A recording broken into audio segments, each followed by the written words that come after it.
सब गोटे के नमस्कार करे छी। तेसर दिन का भऽ गेल, आब चारिम दिन का कथा कहि रहल छी। चारिम दिन अहाँ के कथा अछि सती के कथा।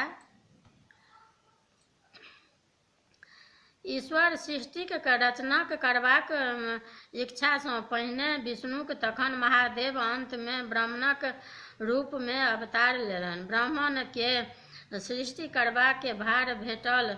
तपस्या बल सँ ओ अपन शरीर सँ देवता या ऋषि मुनि मुँह सँ शतरूपा नामक स्त्री सहित स्वभूप मनु, दहिना आँखि सँ यत्री, कान सँ मरीच या दहिना पाँजर सँ दक्ष प्रजापतिक जन्म देलनि। आब ब्राह्मणक संतानो सब सृष्टि करऽ लगला। मरीचक बेटा कश्यप भेला या अत्रिक पुत्र चंद्रमा, मनु के दू बेटा प्रियव्रत या उत्पातन, तीन बेटी आकृति, देवहूति या प्रस्तुति भेलनि। प्रस्तुतिक विवाह दक्ष प्रताप सँ भेल, ताहि सँ 60 कन्याक जन्म भेल। ओहि में 8 कन्याक विवाह धर्म सँ भेल, 11 के रुद्र सँ, 13 काश्यप सँ, 27 के चंद्रमा सँ या एगो के सती नामक कन्याक विवाह महादेव सँ भेलनि। चंद्रमा अपन स्त्री सबके रोहिणी के सब सँ बेसी मानैत छलखिन, तें बाँकी 26 बहिन के हुनकर बहुत डाह होइत छलनि। ओ सब अपन पिता दक्ष के एकर उल्हन देलखिन। दक्ष आसन जमाय चंद्रमा के बुझेबाक चेष्टा केलनि, किंतु ओ निष्फल भेलाह। दक्ष क्रोध सँ हुनका श्राप दऽ देलखिन, अहाँ के 10 रोग भय जायत या संपूर्ण शरीर गल जायत। चंद्रमाक शरीर दिनोदिन गलऽ लागल। ओ देवता सभक गुहारि लगौलनि, किंतु कियो हुनकर रक्षा नहि केलकनि। अंत में ओ अपन साढ़ू महादेव शरण में गेलाह। ताबत चंद्रमा देह बहुत गल गेल छलनि, किंतु किछुए बचल छलनि। महादेव हुनका अपन कपार पर चढ़ा लेलनि, हुनकर देह गलनाइ बंद भऽ गेल। तखन दक्ष के एकर पता लगलनि, तइयो दौड़ल महादेव लग गेलाह आ हुनका चंद्रमा अपन माथ पर सँ उतारि देबाक लेल कहलनि। महादेव ई बात अस्वीकार कय देलनि। ओ अपन शरणागतक तिरस्कार नहि कय सकैत छथि। दक्ष प्रतापी तहिये सँ अपन जमाय महादेव सँ असौजन दक्ष प्रजापति तहिये सँ अपन जमाय महादेव सँ असौजन कऽ लेलनि। दक्ष अपन तामस के देखबै लेल एक पैघ यज्ञक आयोजन केलनि। ओहि में सब देवता मुनि के नोत हकार देलनि, किंतु महादेव के छोड़ि देलनि।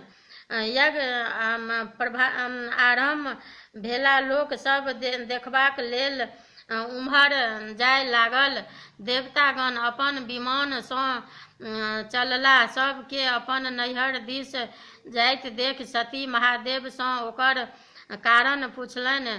सती जखन बुझलनि जे हुनके नैहर में एतेक पैघ यज्ञ भऽ रहल अछि, तइयो महादेव सँ बिना नोते ओतऽ जाय लेल जिद ठानि देलनि। अंत में महादेव हुनका अपन सेवक वीरभद्र संग नैहर पठा देलनि। सती जखन अपन पिताक यज्ञ स्थल पर पहुँचली, कियो हुनका बैसऽ तक नहि कहलकनि। सब हिनका दिस ताकि ताकि कनफुसकी करऽ लगलनि। अंत में जखन सती सब देखैत देखैत या महादेवक निंदा सुनैत सुनैत असहाय भऽ गेलनि, तखन सती धधकैत यज्ञ कुंड में कूदि आत्मदाह कय लेलनि। स्वाभाविक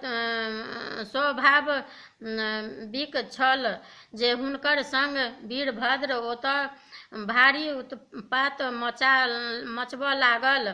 दक्षक गर्दन काटि देलक, यज्ञ मंडल के तहस नहस कऽ देलक, देवता मुनिगण के मारि काटि भगौलक। महादेव के जखन पता लागल तऽ ओहो ओतऽ पहुँच गेला। हुनका क्रोध देखि देवता सब कल जोड़ि कऽ क्षमा प्रार्थी भेला। ओ सब कहलनि जे अहाँ के अपमानित करबाक दक्ष दंड पाबि गेला। आब यदि यज्ञ संपन्न नहि होयत तऽ ताहि हेतु संसारक अदिष्ट भऽ जायत, या बिना यजमानक जीने यज्ञ कोना होयत। तैं हेतु आब कहुना हुनका जियाउ। अंत में ऑर्डर दानी महादेव पसीज गेला, या दक्ष के बान्हल बकरीक मूड़ी काटि दक्षक धड़ पर बैसा देलनि। ओ पूर्ण जीवित बो करऽ लगला। महादेव के हुनका नव बोली बड़ प्रिय लागल, ताहिये सँ लोक महादेवक पूजा अंत में बोबो करैत छथि। दक्षक यज्ञ समाप्त भेल, किंतु महादेव बताह भऽ गेला। ओ सतीक सब के अपन कान पर नेने जतऽ ततऽ बौआए लगला। विष्णु भगवान के ई स्थिति जखन नहि सहल भेलनि तखन ओ अपन चक्र सँ सतीक सब के काटि काटि खसबऽ लगला। सतीक अंग सब जतऽ जतऽ भूमि पर खसल से सब सिद्धपीठ भऽ गेल। विष्णु महादेव के परामर्श देलनि जे ओ कठिन तपस्या करथु। सती जखन पूर्ण जन्म लेती तखन ओ हुनका प्राप्त भऽ जेथिन। महादेव तखन कैलाश छोड़ि हिमालय घनघोर जंगल में जाय तपस्या लीन भऽ गेला। पतिव्रताक कथा अछि। एकटा राजा के दू कन्या छलखिन, पहिल कुंवरव्रता आ दोसर पतिव्रता। कुंवरव्रता अर्थ जे भरि जीवन कुमारिये रही, या पतिव्रता अर्थ जे अपन पति के स्वयं बुझैत तथा जीवन भरि हुनके सेवा में लीन रहैत, पतिक अनुसार सब काज करैत। राजा पतिव्रताक विवाह एक राजकुमार सँ कराय हुनका सासुर पठाय देलनि। कुंवरव्रताक नंदन वन में एक कुटी बनाय हुनका रहबाक व्यवस्था कऽ देलनि। एक दिन एक सिद्ध जोगी ओहि वन देने जाइत छलाह। एक कौआ हुनका माथ पर चटक कऽ देलकनि। योगी क्रोध सँ कौआ के श्राप दऽ देलनि। कौआ जरि कऽ भस्म भऽ गेल। साधु भीख मंगैत मंगैत पतिव्रता ओतऽ पहुँचला। पतिव्रता कहलनि, नंदन वन में आगि लागि गेल छैक। ओहि वन में हमर बहिनीक कुटी छनि, ओकरा बचा कऽ आउ, ताबत हम तुलसी के बेढ़ दैत छी, तखन भीख देब। साधु हुनको डेरौलनि, हमरा जँ शीघ्र भिक्षा नहि देब तऽ श्राप दऽ देब। ताहि पर पतिव्रता कहलनि, हम कौआ नहि छी जे अहाँक श्राप सँ भस्म भऽ जायब। सुनि कऽ साधु अवाक भऽ गेला जे ई स्त्री तऽ हमरो सँ बेसी सिद्ध अछि। बाबा तुरंत नंदन वन गेला। ओतऽ ओ देखलनि जे समस्त वन में आगि लागल छैक, खाली कुंवरव्रताक कुटी पतिव्रता प्रभाव सँ बचल छैक। बाबा तखन कुंवरव्रता सँ कहलखिन, अहाँ भरि जन्म कुमारी रहि कऽ तपस्या केलहुँ, किंतु अपन कुटी के नहि बचा सकलहुँ। अहाँक कुटी पतिव्रताक प्रभाव सँ बाँचल, तैं ई सिद्ध भेल जे कुंवरव्रता सँ पतिव्रता पैघ होइत अछि। ई सुनि कुंवरव्रता निश्चय केलनि जे ओहो विवाह कऽ पतिव्रता बनि जेती। भोर भेला पर जाहि पुरुषक दर्शन सबसँ पहिने हेतनि ताहि सँ विवाह कऽ लेती।